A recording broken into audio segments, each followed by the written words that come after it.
It was at Rowdy's, a country establishment a mile outside of town. She was sitting with two other girls, and as soon as I looked at her, I knew I just had to try it. Otherwise, I would regret it forever. The band was Without a Net, and they were playing a two-step. I walked up to their table and asked her to dance. She smiled, said that it would be a pleasure, got up and went out onto the floor. She felt good in my arms. We suited each other. It was as if we were made for each other. I learned that her name was Amanda, but she preferred to be called Mandy.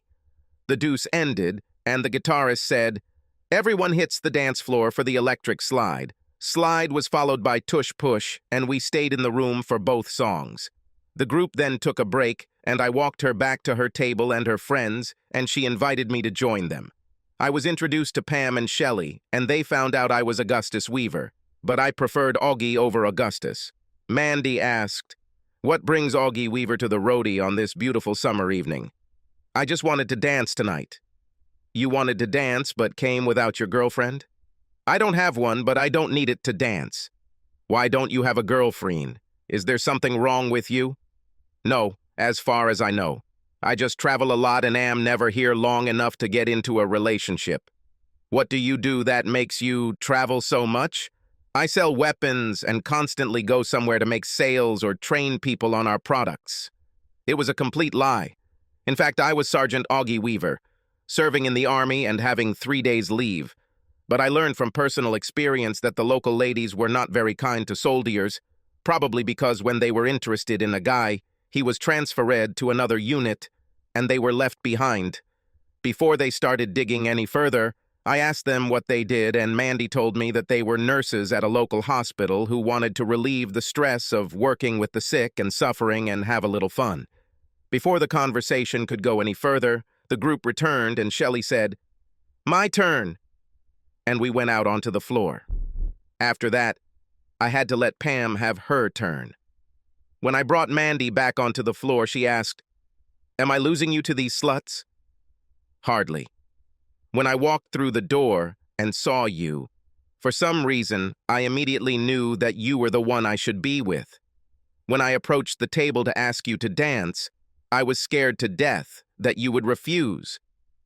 Your fears were unfounded. As soon as I saw you, I had the same feelings. Let me grab my purse and let's get out of here." Going outside, she said, "There's a motel across the road. It's not easy for me at all, but I have a feeling that I should lock you in there right now." I felt the same way, so I took her hand, crossed the road, and rented a room. In the room we undressed, then sat on the bed and began kissing like excited teenagers. "Make love to me, Augie." And I did. This was our first sex, and I hoped that there would be a continuation. We fell asleep, exhausted, and clinging to each other. We woke up and continued again, then went to a nearby diner called Mom's. I'm not kidding. It was really called Mom's. While we were eating, Mandy asked me what I wanted to do that day, and then I replied, "Find someone to marry you." And she laughed. "I'm ready, but it can't be that fast. I have to tell my mom, and she'll want to plan the wedding. Think about what we can do while you drive me home. I have to let my neighbors know that I'm okay." Roommates, Shelley and Pam. Shelley was driving last night, so you have to take me home. I took her home, and my life became hell when we walked into her apartment. Shelley and Pam were in uniform, with gold second lieutenant bars on their collars. As I said, it was a surprise, and not a very good one.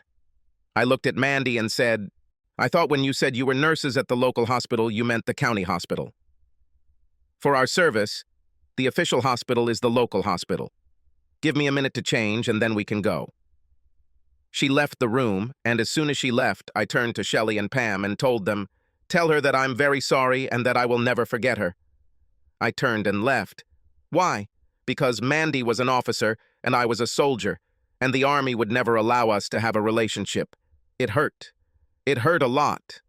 But it didn't hurt as much as it would have if we'd gone deeper before we found out. The desire to leave killed me. She was the only one. I knew it as soon as I saw her, but we had no hope. If I had only served for a short time and was close to being discharged, we would have managed, but I served only a year after my second draft, and I still had almost 5 left. I had a 3-day vacation and didn't have to come back until the next day, but I lost interest in anything. So I came back early, which surprised a lot of people because no one had ever done that. For the next 2 months, I cried silently every night thinking about Mandy and what could have been. Then something happened that I hoped would never happen. At the shooting range, the private was stupid with his weapon. For some reason, he was turned away from the target and his rifle was pointed in my direction when one of the other sergeants saw this, tapped him on the shoulder, and told him to keep his weapon pointed down. The slap scared the guy, and he reflexively pulled the trigger. The bullet went through the fleshy part of my left calf. It didn't hit the bone, but the blood came out like a bucket. I was rushed to the hospital, and the first person to come see me was Shelley. She gave me a hostile look and said, "I should let you bleed for what you did to Mandy, but asshole or not, it's my duty to help." I just looked at her. "What's the matter, asshole? Nothing to say?" "No, ma'am. Nothing to say, ma'am." "Well, I'm not going to tell her you're here because I don't want her to get blamed for what she might do to you. But you better pray that somehow she doesn't find out." But of course she found out, and it wasn't as bad as Shelley thought. Mandy just looked at me for about 15 seconds without saying a word, and then she said, "How could you? Didn't you think it killed me too? I still cry at night thinking about you. You'll never know how much you hurt me, Augie. The man who owned my heart from the moment we met left me without saying a word, leaving me thinking that I was just a fly-by-night to him. I'm more sorry than you can imagine, but I'm a realist. As soon as we entered your apartment that evening and found your neighbors in uniform, I knew we were finished. You know as well as I do that the Army will never tolerate an officer dating a private, let alone being married to one. We could find a way." No, they couldn't. As soon as the Army found out about this, and, one of us would be transferred as far away from the other as possible. If I was close to the end of my term, we could try. But I still have almost 5 years left of my term. Before she could say anything, the doctor, the captain, came in and asked, "How is the patient, Lieutenant?" "I haven't looked at his chart yet, sir. I was discussing a personal matter with Sergeant." He gave her a strange look, looked at my card, then took off the bandage and looked at my leg. "It looks like you won't be marching for a while, Sergeant, but you should be able to return to limited duties in a day or so." He turned to Mandy, told her to bandage the wound, and then wanted to see her in his office. "Yes, sir." She silently applied the bandage and, having finished, looked at me for a long time, and then said, "We'll talk about this later," and left the room. But we didn't talk about it later, at least not in the hospital. 45 minutes after leaving, the doctor returned and began immediately. "This place is not that big, so you won't have much privacy." I overheard 2 nurses talking about the private Lieutenant Mandrake was hanging on to, and when I walked into the room and she said she was taking care of a personal matter, I assumed you were the private. When she came to my office, she confirmed this. I ordered her to stay away from you while you're here. From what I've heard, you've been estranged from her ever since you found out she was an officer. This is true?" "Yes, sir. My experience is that in matters of the heart, what is right and what is wrong is often ignored or overlooked. Lieutenant Mandrake is one of my best, and I can't afford to lose her. I'll talk to your commander about this, so don't be surprised if you're suddenly transferred somewhere far away from here. I'm sorry it turned out this way, Sergeant. I really am." A day later, I was released, and when I reported to my unit, I was transferred to light duty. 2 days later, I was told to report to the company commander. When I got to his office, the first sergeant told me to come right in. I entered, stopped 6 steps from the table, saluted and said, "Sergeant Weaver is here as ordered, sir." He saluted and said, "Calm down, Sergeant. I assume you know why you're here." "I roughly know, sir." "When Captain Byers called me and said that I had to send you out of position and why, I told him that I could not do it because I could not afford to lose an employee of your level. He was not happy to hear this, so the good doctor went higher, and I received orders from the battalion to transfer you. How's your Japanese?" "Sir, you are being sent to the 187th, to Japan." "How much time do I have, sir?" "I'm afraid not. Sergeant Meadows will give you orders when you leave this office. I have given you 10 days grace on your journey, but you must leave the location today. Have questions? No, sir. Good luck, Sergeant. Thank you, sir. Free. I came to my senses, saluted, grimaced, and left the office. The first sergeant handed me the order and said, "It's a shame you're leaving, Augie. It's a pity to leave, Tom. It's not my choice. I was kicked out of here just because I met the woman who was meant for me. I left the location at 6 o'clock and was furious. What the hell right did the Army have to punish me for falling in love? And I didn't kid myself that it wasn't a punishment.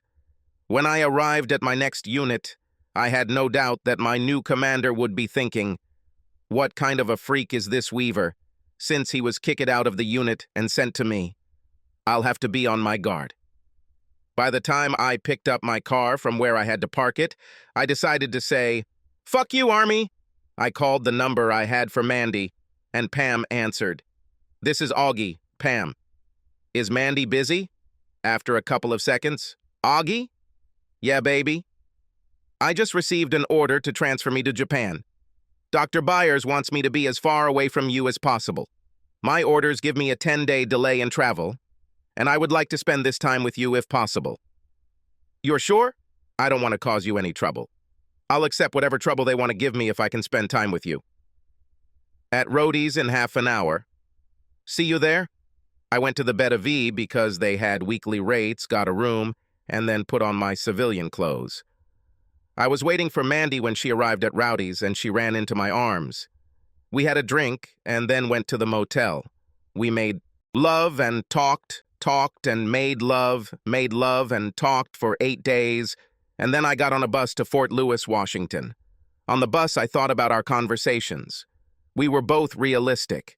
She couldn't resign for another 2 years, and I could only get out of my service, which had a little less than 5 years left, by doing something that would lead to a transfer to the reserve on less honorable terms.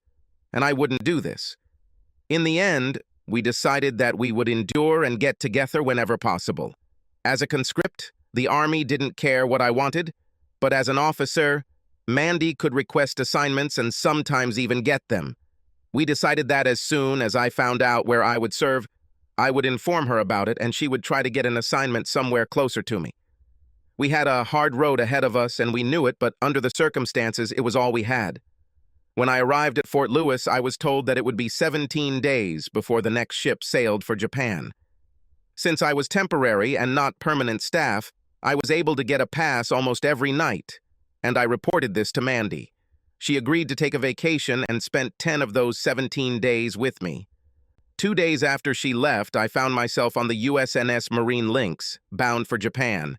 The ship docked at Sasebo, and from there I was transported to the U.S. Army Base Camp Chickamauga in Beppo, Japan, where I was assigned to the 187th Airborne Infantry Regiment, part of the American Occupation Forces.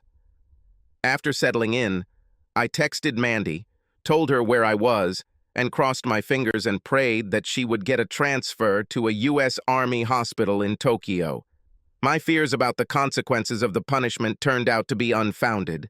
I was received as any other soldier being transferred to another duty station would be received. A week later, I received a letter from Mandy. She had no luck getting transferred to Japan. On June 25, 1950, North Korea invaded South Korea, and Harry Truman decided to intervene. The Army landed in Busan and began moving north. The 187th, which was part of the 187th Airborne Regimental Combat Team, was put on alert, and we were waiting to be sent to Korea. Then God decided that he needed to mock us again. I received a letter from Mandy telling me that she had finally secured a transfer to the 8167th Army Hospital in Tokyo, and we would soon be together again. The next day, we were transferred to Kimpo Airfield in Korea. A month later, we made a successful parachute landing near the cities of Sukchon and Suncheon to try to capture members of the North Korean government who had fled Pyongyang and free American prisoners of war who were being transferred to the Manchurian border.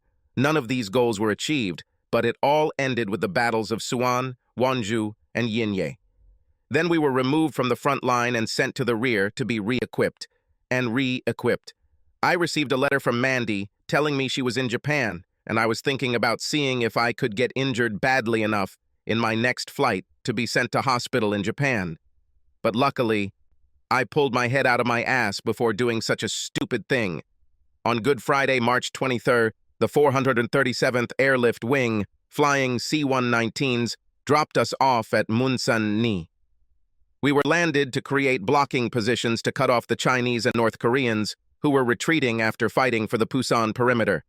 We occupied the terrain necessary to create blocking positions and immediately entered the battle. As the enemy retreated towards Uizhongbu, they attacked us fanatically, supported by accurate artillery fire. One of these attacks was so fierce that we were forced to retreat and create another defensive position. I noticed that Privates Brown and Smith were not with us. I looked back and saw them on the ground, obviously wounded, about 50 yards from our position. I shouted to the guys to cover me with fire and ran towards them.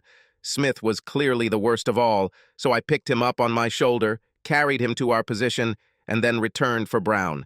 I picked it up, and as soon as I returned to our position, something knocked my legs out from under me, and everything went dark. When I came to, I was in an ambulance with 3 wounded and was going to, as I later learned, the 8067th MASH, Mobile Army Surgical Hospital. There, they stripped me and injected me with something that knocked me out. I later found out that I was unconscious for a little over 5 hours. When I came out of this state of pain, I looked back and saw the nurse standing with her back to me and croaked, "Water." She turned around and I thought I was either dead and in heaven or still asleep and dreaming, because Mandy was the nurse. She rushed towards me, hugged, and kissed me, and then handed me a glass of water with a straw. I noticed that she had a serious expression on her face, not a happy one, and I croaked, "What's happened?" "Nothing good, Augie. We had to amputate your left leg." I stood up and looked down, but I couldn't see anything because my lower half was covered with a sheet. Looking up, I saw that I was in a large tent full of beds on which the wounded lay, and doctors and nurses were walking around, caring for them. I was surprised that Mandy hugged and kissed me in front of them. I fell back onto the bed as a wave of pain hit me. Mandy knew the look on my face. She hurried away and came back with a hypodermic syringe, gave me an injection, and I passed out. When I came to my senses, I asked for water again, and the nurse who gave it to me shouted, "He's awake, ma'am." Mandy came over and asked how I was feeling. "Pain in my left leg and my left foot itches like crazy." "You don't have a left leg, Augie. I already told you about this. What you feel is called phantom limb pain. It will take you time to get through this. The bad news, at least for me, is that you will be evacuated to a hospital in Japan." She saw the question on my face and said, "It's bad news because I'm finally with you and they're going to take you away from me. This is simply unfair. Look at it this way, love of my life. The Army doesn't need an infantryman with one leg, so I'll get a medical exemption. Soon I will become a civilian, and nothing will separate us. If, of course, you can be happy with a man who only has one leg." She grabbed me, hugged me, kissed me, and cried on my shoulder. When she pulled away, she said, "These are tears of happiness, you big fool. I hope you understand that what you just said was a proposal, and my answer is yes. Hell yes." It didn't happen right away. I was transported to Japan and, from there, to Walter Reed. I was fitted with an artificial foot and underwent physical therapy before being discharged. I returned home to Detroit, got a job at the Ford Rouge plant, and waited for Mandy to join me. She completed her service in Korea and retired. I was waiting for her as she came down the slide from the Douglas DC-3. She rushed towards me and hugged me as if her life depended on it. Holding me close, she sobbed on my shoulder, muttering, "I never thought that this could happen. I never believed that this would happen. Thank you, Lord. Thank you, thank you, thank you. We got married and lived happily ever after. Of course we got married." Subscribe to our channel so that your second chaff doesn't cheat on you, and go ahead and listen to the next story, because this story is nothing compared to the next one. If you're under 18, don't even think about listening to the next one.